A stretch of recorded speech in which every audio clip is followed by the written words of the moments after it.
Hello everyone, back to my channel Kabita's blog. তোমরা সবাই কেমন আছো? আশা করি খুব ভালো আছো আর আমিও ভালো আছি। তো চলো ভিডিওটার মাধ্যমে আজ তোমাদের অনেক কিছু জানাবো। যেহেতু বাড়িতে যাচ্ছি ভালো তো থাকতেই হবে, আর অনেক দিন পরে প্রায় 7 মাস পরে আমরা বাড়িতে যাচ্ছি আর ভীষণ আনন্দও লাগছে। আর আনন্দের সাথে সাথে মনটাও খারাপ। আর কেন খারাপ সেটা অবশ্যই তোমাদের সঙ্গে শেয়ার করব। মানে কি ঘটনা ঘটেছিল যার জন্য মানে এখন ভয়েস দিতে গিয়ে আমার মনটা সত্যি খারাপ হয়ে গেল। তো আমাদের সঙ্গে ভীষণ বড় একটা অ্যাক্সিডেন্ট ঘটে গেছিল। মানে কি বলবো, সেটাতে হয়তো আমাদের মানে ভীষণ বড় একটা অ্যাক্সিডেন্ট হতে পারতো। যাই হোক, ঠাকুর ভরসা, তার জন্য হয়তো বেঁচে গেছি। হয়তো আমার উপর দিয়ে কতটা যেত কি না যেত বলতে পারছেন, তবে ছেলেমেয়ের উপর দিয়ে ভীষণ বড় একটা অঘটন ঘটে যাচ্ছিল। যাই হোক, কী বলো তো, আমরা বেরিয়েছিলাম ঠিক রাইট টাইমে, যেহেতু গাড়িতে মোটরসাইকেলে করে যাচ্ছিলাম হাজব্যান্ডের সঙ্গে। তো আমরা 25 মিনিট আগে বেরিয়েছিলাম বাড়ি থেকে। আমাদের স্টেশনে আসতে 15 মিনিট মতো লাগে। তো রাস্তায় এতটাই জ্যাম ছিল, জ্যামের কারণে আমাদের অনেকটাই লেট হয়ে যায়। তো লেট হয়ে যাওয়ার পরে এবার যাই হোক, আমরা মানে বেরিয়ে আসি, স্টেশনের দিকে আসি। তো আমরা জানি 9 নম্বরে আমাদের গাড়িটা থাকে।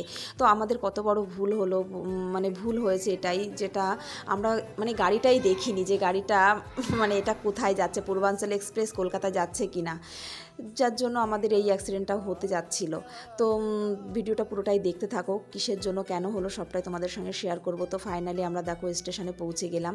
আর আমরা জানি 9 নম্বরে আমাদের গাড়ি আছে, ওটাতেই উঠবো। তো ট্রেনটা না ছেড়ে দিয়েছে। সেই মুহূর্তে আমরা কি করবো, আর ট্রেনটা দেখতে পারিনি যে গাড়িটা কোথায় যাচ্ছে, এটা কি আদৌ পূর্বাঞ্চল এক্সপ্রেস না অন্য কোথাও যাচ্ছে। তো গাড়িটা যখন ছেড়ে দিয়েছে, আর যেহেতু আমরা একা যাচ্ছি না, আমাদের সঙ্গে আরও অনেকেই আছে, তো ওরা আগেই উঠে গেছিলো। আমরা যেহেতু লেটে ছিলাম, যেহেতু হাজব্যান্ড যাচ্ছে না, আমি ছেলে মেয়েকে নিয়েই যাচ্ছিলাম। তো গাড়ি যখন ছেড়ে দিয়েছে, তখন হাজব্যান্ড বলছে তুমি তাড়াতাড়ি করে উঠে পড়ো, গাড়ি ছেড়ে দিয়েছে। আর আমি ভেবেছি আমি গাড়িতে একবার উঠে পড়লে হয়, তো আমি সবাইকে আমি খুঁজে নেব। আর আমার ছিল B1-এ ছিল, আমার সিট নাম্বার ছিল 19।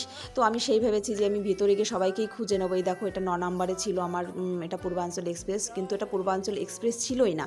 তো যেহেতু গাড়ি ছেড়ে দিয়েছে অলরেডি, আমি উঠে গেছি। আর এদিকে ওরা বারবার ফোন করছে যে গাড়ি ছেড়ে দেবে, উঠে পড়ো উঠে পড়ো। আমরা ভেবেছি হয়তো এটাই 9 নম্বরে, কিন্তু এতবার যাওয়া আসা করেছি, 9 নম্বরেই আমাদের দেয়। তো আমাদের 8:35-এ গাড়ি ছিল, আর ভেবেছি গাড়ি তো ছেড়ে দিচ্ছে, তাড়াতাড়ি করে উঠে পড়ি, এটাই আমাদের। আর ওরাও ফোন করছে যে উঠে আসো। তো ফাইনালি যখন আমরা উঠে পড়েছি, ওঠার পরে দেখি কি যে এটা জিজ্ঞাসা করেছি যে এটা কোথায় যাচ্ছে, দেখি উল্টো দিকে যাচ্ছে। তো আমি বলছি এটা উল্টো দিকে কেন যাচ্ছে। তো আমি কাউকে জিজ্ঞাসা করি যে এটা উল্টো দিকে কেন যাচ্ছে। তো বলছে এটা, তারপরে বললাম এটা কি পূর্বাঞ্চল এক্সপ্রেস। তো ওখান থেকে ওরা বলছে না না, এটা পূর্বাঞ্চল এক্সপ্রেস না, ওটা কোথায় যেন বললো, আমি নামটাও ভুলে গেছি। তো তারপরে কি করব, গাড়ি ছেড়ে দিয়েছে, সেই চলন্ত গাড়ি থেকে কি করে নামবো। যাই হোক, আমি হাজব্যান্ডকে বলছি ছেলেকে ধরো। তো ছেলেকে ধরে ছেলেকে ছেড়ে দেওয়ার সঙ্গে সঙ্গে ছেলে পড়ে গেছে। আর একটুর জন্য মানে ভেতরে কি বলবো আমি বলতেও পারছি না। তারপরে মেয়েকে নামিয়েছে, আর মেয়েকে নামাতে না নামাতে মেয়েও ওরকমভাবে পড়ে গেছে। আর আমি পড়িনি অবশ্য, আমার কাঁধে ব্যাগ রয়েছে, হাতে ব্যাগ রয়েছে। আর আমি চলন্ত ট্রেন থেকে লাফ দিয়ে না সামনের দিকে, যেহেতু আমি আরও চলে গেছে, যার জন্য আমি পড়ে যাইনি, তবে আমারও একটু চোট পেয়েছি। মানে ভীষণ বড় একটা অ্যাক্সিডেন্টের হাত থেকে বেঁচে গেছি। ফাইনালি আমাদের 2 নম্বরে ছিল, তারপরে ট্রেন ওটাও ছেড়ে দিয়েছে। এবার আমরা দৌড়ে দৌড়ে এসে যাই হোক ট্রেনটায় আমরা উঠতে পেরেছি। হাজব্যান্ডেরও তো ভীষণ কষ্ট হয়ে গেছিলো, ভয় পেয়ে গেছিলো। আর আমি যখন ট্রেনে ওঠার পরে না হলো 1 ঘন্টা আমি পুরো থ মেরে বসেছিলাম যে কি হতে যাচ্ছিল, যে কি হতো আমার সঙ্গে, ছেলে মেয়ের সঙ্গে, আমার সঙ্গে। মানে কি বলবো, এরকম আমার জীবনে এখনও পর্যন্ত ঘটেনি। এতবার যাওয়া আসা করেছি, এটা কখনোই হয়নি। আর সবসময় না আমরা কমসে কম আধা ঘন্টা, 1 ঘন্টা, 2 ঘন্টা আগেও গিয়ে না স্টেশনে বসে থাকি। কিন্তু এবার জানি না কেন এরকম হয়ে গেল, আমাদের ভীষণ বড় একটা অ্যাক্সিডেন্টের হাত থেকে বেঁচে গেলাম। যার জন্য তোমাদের বলছি এরকম ভুল কেউ করো না। কমসে কম হাতে 1 ঘন্টা সময় নিয়ে এরকম দূরপাল্লার গাড়িতে উঠতে গেলে এরকম 1 ঘন্টা সময় নিয়ে অন্তত তোমরা বেরিও। আমার শিক্ষা হয়ে গেল, আমি জীবনে হয়তো আর এরকম কাজ করব না। তো তারপরে যাই হোক আমরা উঠে পড়েছি ট্রেনে। আর 1 ঘন্টা পর একটু রিল্যাক্স হওয়ার পরে এবার আমাদের আরেকটা ফ্যামিলি, মানে আরেকটা দেওর, ওরা আবার আলাদা জায়গায় চলে গেছে, ওরা B4-এ আছে। তো তাদের খুঁজতেই আমরা এসেছি। চলো ফাইনালি এই যে তাদের পেয়ে গেছি। আর এক পার্টনার, এটা ছোট পার্টনার, পেয়ে গেছি পার্টনারকে, সেই শহর থেকে খুঁজছি। হ্যাঁ মানে জানো কি কোন জায়গা, হ্যাঁ ওকে সাথে, হ্যাঁ ওকে সাথে বসবো না। তারপর আমরা সবাই এখন এক জায়গা হয়ে গেছে আর এখন খেতে হবে। তো সবাই কিছু কিছু করে বানিয়ে নিয়ে এসছে। আমি যেমন ডিম ভাত নিয়ে এসেছি, তো আর একজন নিয়ে এসছে পনির, আর আমি লুচি করেছিলাম সঙ্গে। তো এরকম মাংস, মানে এরকম করে সবাই অনেক কিছু অনেক রকমের খাবার নিয়ে আসে। চলো সেটা তোমাদের সঙ্গে শেয়ার করব। তো সবাই এখন এক জায়গায় আছি। তো আমার মানে এক একজনের এক জায়গায় পড়েছিল, যাই হোক সবাই মিলে এখন আমরা এক জায়গায় বসে পড়েছি। আর এখন টেনশনটা একটু ফ্রি, যেহেতু মানে সেই ওই কথাটা না আমি ভুলে গেছি, যেহেতু সবার সঙ্গে এখন আছি কথাবার্তা বলছি, কথাটা ভুলে গেছি, একটু ফ্রি লাগছে। তো আর সকালবেলা যেন না খেয়ে বেরোতে পারিনি, আর না খেয়েই পুরো বেরিয়েছি। আর ছেলে মেয়েদেরও খিদে পেয়ে গেছে। আর এখন বাজে কটা জানো, তো 11:30 বাজে। তো এখন মানে পেটের মধ্যে এতটাই মানে ব্যথা করছে খিদেতে, মনে হচ্ছে বমি বমি আসবে, পেটের মধ্যে পাকাচ্ছে, ব্যথা করছে। তো এখন ওটা পনির নিলাম আমি, ছেলে মেয়ে পনির খাবে, পনির লুচি, এটা দিয়ে ওদের খাইয়ে দেবো। আর ওদের খাইয়ে তারপরে আমি পরে খাবো। আর মাংস আছে, ডিম আছে, তো সেগুলো মানে এখন আবার এখন তো 11টা বাজে, 11:30 মতো বাজে। তো আবার দুপুরবেলা আমাদের খেতে হবে, আবার রাত্রে খেতে হবে। তো সেই জন্য এখন এক একটা করে খাবো। আর সবাই মিলে খাওয়ার মজাটাই অন্যরকম। আর গাড়ির মধ্যে শুধু এটুকুতে ক্ষান্ত ছিল না, এরপরে ডেউ মাখা, আম মাখা, মানে ইয়ে তোমার মুড়ি দিয়ে, ছোলা টোলা দিয়ে, ছোলা মাখা যেটা বলে, সমস্ত কিছু দিয়ে, চানা মটর যেটা বলে, তো ওইরকম করে মাখা সমস্ত কিছু বাড়ি থেকেই নিয়ে আসা হয়েছে। কেউ মানে সবাই যার যার মতন করে নিয়ে এসে সেটাই গাড়ির মধ্যে বসে বেশ আমরা মানে মজা করে খেলাম।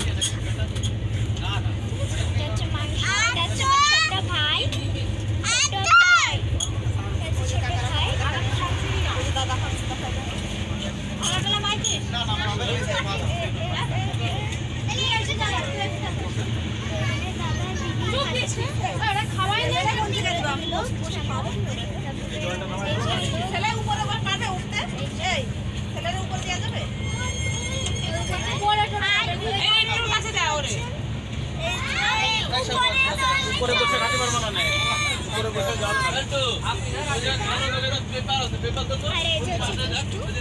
এই ভাতটা কি দিয়ে তুলবো? পুরি খাবো না। চলো বন্ধুরা, এখন আমাদের কাটতে হবে, লাইভ খেতে হবে, তারপরে যাও না। চলো হাই বলে দাও, হাই বলে দাও, হাই হাই হাই বলে দাও, হাই হ্যালো।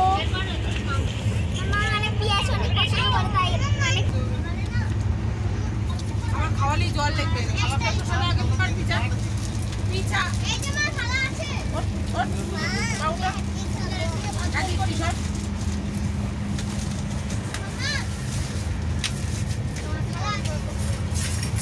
এই যে ভাত নাও ওইটাতে।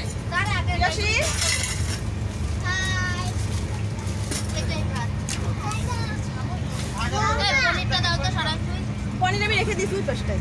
আমার সাইড দে, সাইড দে। এই সবারে দিয়েছিলে ডিমের তরকারি? সবাইরে মানে টিকাস টিকাস দিইনি, ওরা পরে খাবে। আমার আছে, দিও না। দেবো তা। এই হয় আমার, জানো, আমার এই হয়। তো আমি ভেবেছিলাম এই গঙ্গাটা তোমাদেরকে সুন্দর করে দেখাবো। যখন আমরা গোরখপুর থেকে কলকাতা যাই তখন এই গঙ্গাটা আমাদের দিনের বেলায় দেখতে পারি, আর যখন নৈহাটি থেকে যখন আমরা গোরখপুরে আসি তখন এটা দেখতে পারি না, তখন এখানে পুরো রাত থাকে। তো সেই কারণে যতবার ভাবি যাওয়ার সময় সুন্দর করে ভিডিওটা করব, ততবারই ভুলে যাই। আমি ভিডিও করতে গেছি কিন্তু আমি অন করিনি ভিডিওটা, তাহলে কি করে হবে। তো যাই হোক, এখন আমরা খেয়ে দিয়ে, আর এখন বাজে 5:30, ডেউ মাখা, আম মাখা, মানে ডেউ মাখা খাওয়া হয়ে গেছে, এবার আম মাখা খাওয়া হবে। তারপরে মেয়ের আবার চুলটা ভাবলাম একটু বেঁধে দিই। আর এখন এদিকে আম মাখা হচ্ছে। তো আম মাখা খেয়ে আমরা ঘুমিয়ে পড়বো, আর রাতের দিকে মানে খাওয়া দাওয়া করবো। তো তার রাতের পরে না আর ভিডিওটা করা হয়েছিল না আমাদের। তো যাই হোক, এটা এই পর্যন্তই। আর কালকে আমরা মানে কালকে না, আজ মানে রাত 2টোর সময় 2:35 আমরা নৈহাটিতে নামবো। তো সেটা নেক্সট ভিডিওতে তোমাদেরকে দেবো। এই একটা ভিডিওতে দিলে অনেক বড় হয়ে যাবে, তোমরাও দেখতে বোর হয়ে যাবে, যার জন্য ভাবলাম ঠিক আছে চলো তোমাদের ওটা নেক্সট টুতে মানে এরপরের ভিডিওতে ওটা দিয়ে দেবো, কখন নামলাম, কটার সময়, তারপরে বাড়িতে কখন পৌঁছালাম। এদিকে দেওয়ারটা বলছে আম মাখাচ্ছে, তো সেটাই বলছিল। তো চলো, ভিডিওটা যদি তোমাদের কোথাও কোনো কিছু এতটুকু ভালো লেগে থাকে অবশ্যই একটা লাইক কমেন্ট শেয়ার করে দিও। আবার দেখা হচ্ছে নেক্সট ব্লগে, ততক্ষণ তোমরা ভালো থেকো, সুস্থ থেকো, আর তোমাদের পরিবারকে নিয়ে ভালো থেকো। Okay bye, tata. আম মাখা খাবো তো? তুমি নিয়ে আসতো কাঁচা মিঠে? কাঁচা মিঠে নেই, কাঁচা